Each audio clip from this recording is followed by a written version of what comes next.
Nakabayo ngayon ang mga bumbero ng Bureau of Fire Protection sa Bato, Camarines Sur. Sa nakalipas kasing linggo, araw-araw may naire-report na sunog sa kanilang lugar. Pero ang kanilang ipinagtataka, ang mga ulat na ito, Dito na, paandarin mo yung drum. Hato pa, sito na luyo. nagmula lamang sa iisang bahay.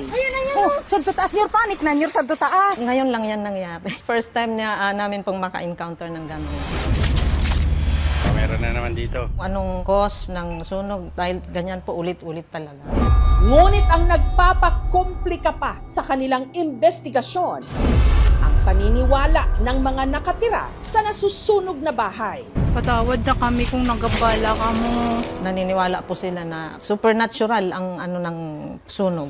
Ang mitya di umano ng mga pagliyab.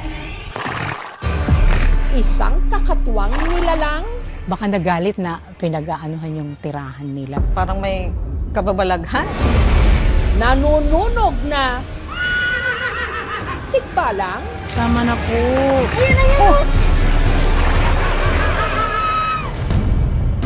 higit 10 oras na bumiyahe ang aming team para puntahan ang bahay ng pamilya Tanay. Dahil sa sunod-sunod na insidente ng sunog, ang bahay hindi na mapakinabangan. Sabi, madaliin na daw na gibain yung kasi baka kung natutulog kami dyan sa loob, bigla na lang magkasunog. Ang naglalagablab nilang problema, nagsimula raw umaga nitong January 2 nung nasunog ang bubong sa likod ng bahay ng nanay niyang si Luz. Una itong napansin ng apo ni Luz na si Ronron, hindi niya tunay na pangalan. Nagluluto kasi ko. Nakita ni Nanay, umuusok. Libot ako ng lift. Minsan po naaamoy ko lang yung usok. Takbo namin doon, napabayaan ko yung sinasaing ko. Yung nandoon sa likod, umaapoy. Agad naman daw nilang naapula ang apoy. Pagkatapos, pinahatid ko na yung mga timbang maliit dito. Tapos sabi ni Nanay, umuusok na naman dito. Dalan mo! Takbo ko dito. Inanon naman namin ng tubig. Pero hindi pa raw nakahinga ng maluwag ang matanda. Kinahapunan kasi. Sige na, sadto taas your, sige. Ayun na yun. Oh, sadto taas your panic na, your sadto taas. Muling may sumiklab na apoy. Nangyari na naman yun dito. Malaki na yung sunog yung time na yun. Adto ayo. Ang mag-anak nagbayanihan sa pag-apula sa apoy Hato pa, sito na luyo. na umabot hanggang tuktok ng kanilang bubong. Mabilis itong kumalat, lalo't gawa ito sa dahon ng anahaw. Nasusunog yung bahay. Talagang malakas. Takbuhan sila. Sige na, adto pa nag-aaso. Naapula man ang apoy, halos matupok naman ang kanilang buong bahay. Kami na nga lang dito, malayo sa kapitbahay. Wala naman kaming kagalit. Wala pong nagyoyosi. Kaya yun ang pinagtataka namin. At hindi pa roon nagtapos ang kanilang nagbabagang bangungot.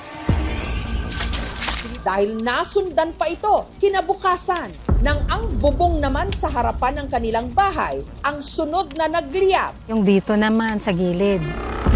Halos araw-araw, 2 beses, may 3 beses. Kaya naisip namin na gugulo na talaga, di na kami makatulog. Hanggang sa ang sunog, pumasok na rin sa loob ng kanilang bahay. Mga gamit na raw kasi nila ang sunod na nagliyaban. Mula basahan, Meron na naman dito. plastic na drawer, pati walis tambo. Doon sa bubong may usok. Pag silip ko, di ba yung rep, may basahan yan, nakasabit. Ayun, nasusunog. Sinabuyan ko lang tubig para mamatay yung apoy.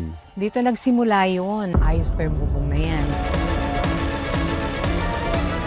Ito na nangyaring mga abo na to. Lagi pong ninenervyos. Diyos ko po, nanginginig ang tuhod ko.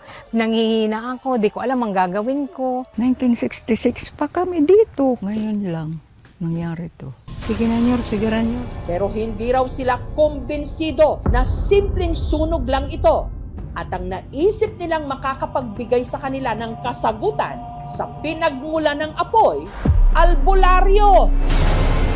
At nagulat sila sa sinabi nitong salarin, hindi raw kasi kalikasan o tao. May nakita din sila doon. Sabi nila, nakaupo daw sa kahoy, tikbalang daw. Yung kalahating katawan ng kabayo, tsaka tao, natatakot. Ang tikbalang, isang nilalang na kalahating tao at kalahating kabayo na mahilig daw mang-asar at manloko ng tao. Ang tikbalang ay mapanlin lang. Kapag ikaw ay napunta sa lugar nila, ikaw ay mawawala. Ang tikbalang kasi ay hindi siya innately na masama. Siya lamang ay sumasama kapag may nakikita siya na hindi kaaya-aya sa mga ginagawa ng mga tao. Hindi tipikal sa tikbalang ang magsunog ng mga kabahayan na maaaring isa itong ganti.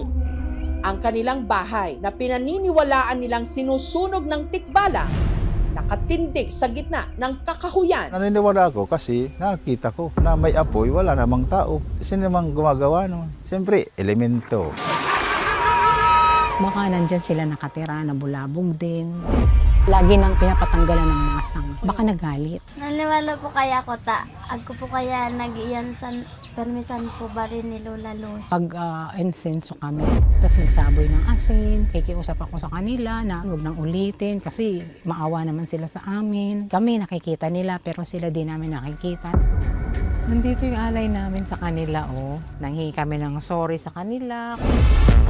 Pero ang paniniwalang ito ng mag-anak, agad pinabulaanan ng BFP o ng Bureau of Fire Protection. Isa po sa tinitingnan namin ang gulo.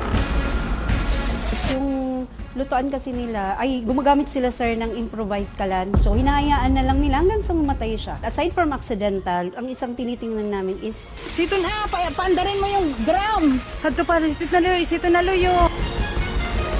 intentional. May nanunog po. At ang pinaghihinalaan nilang gumawa nito, ang ika-5 raw na nakatira sa bahay ng pamilya Tanay. Ang isa pang kapatid ni na Mildred at Sandy na si Cristito. Ikaw kung nagsulo ka, balita. Siya nga ba ang salarin? O sa di o mano, tikbalang ba talaga nila isisisi ang pagkatupok ng kanilang bahay? Patawad na kami kung nagabala ka mo. Para ito imbestigahan, nagkabit ng CCTV ang aming team sa kanilang bahay. At may kung anong liwanag na sumulpot ng madaling araw na sinamahan pa ng usok. Nabigla ako gawa nung makikita mo agad yung usok eh. Ang mga nagbabagang kasagutan, sisipa na sa aming pagbabalik. Ayan na yan! Diyos ko po. Sito na, paandarin mo yung drum. Hadto pa, sito na luyo. Sa nakalipas na 7 araw, araw-araw na may nasusunog sa bahay ng pamilya Tanay sa Bato, Camarines Sur. At ang pinaghihinalaan nilang nasa likod nito, May nakita din sila doon, tikbalang daw. sa pag-asang makuhanan ng tunay na dahilan ng sunog, sakaling maulit pa ito, nagkabit ang aming team ng mga CCTV camera. At sa loob ng 24 oras na pagrolyo ng camera, ito ang na-caught on cam.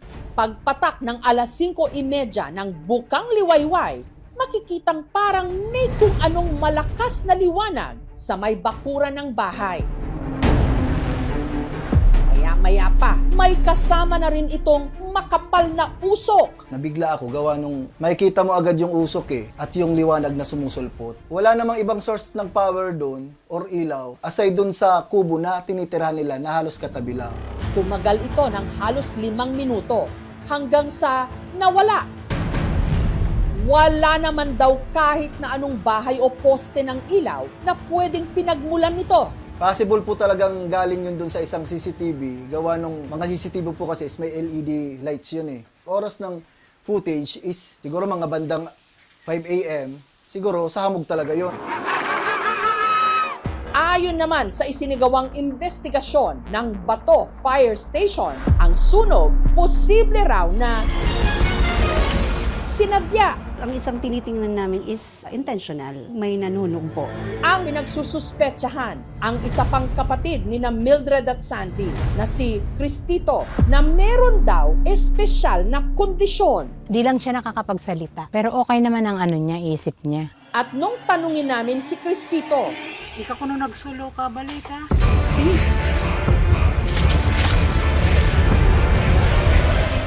Di. Sigurado ka na bukoy ka nagkuha? Di. Hindi naman po ba kayo yung nag-uumpisa ng sunog? Ay, hindi. Diyos ko po. Ay, hindi ko gagawin yun. Hindi po ako yun. Lagi lang po ako sa labas, umuusok na lang kusa. Ay, hindi. Hindi talaga. Yung cause of fire is still under investigation. Nangangalap pa po kami ng concrete na ebidensya and syempre, kung may evidence po, dapat may witness. Kapag po ganyan napatunayan po intentional, possible po na i-charge ay arson po. Yung mga kandila. Sana, tama na naman po. Patahimikin nyo na po kami. Sa lahat ng hindi namin nakikita dito, patawarin na lang kami. Kami na experience namin, hindi lang ako, sila, nanay, pinsan ko, hipag ko. Bahala sila kung anong isipin nila. Meron na naman dito. kapag walang kaliwanagan sa nangyayari sa ating buhay, kumakapit tayo sa mga paniniwala kahit pa hindi naman ito naaapula.